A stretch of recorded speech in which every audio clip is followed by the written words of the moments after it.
शुक्लाम्बरधरं विष्णुं शशिवर्णं चतुर्भुजम् प्रसन्नवदनं ध्यायेत् सर्वविघ्नोपशान्तये।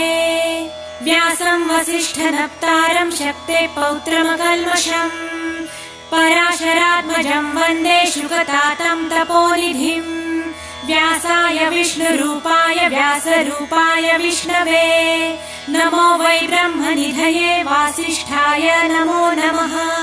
अविकाराय शुद्धाय नित्याय परमात्मने सदैकरूपरूपाय विष्णवे सर्वजिष्णवे।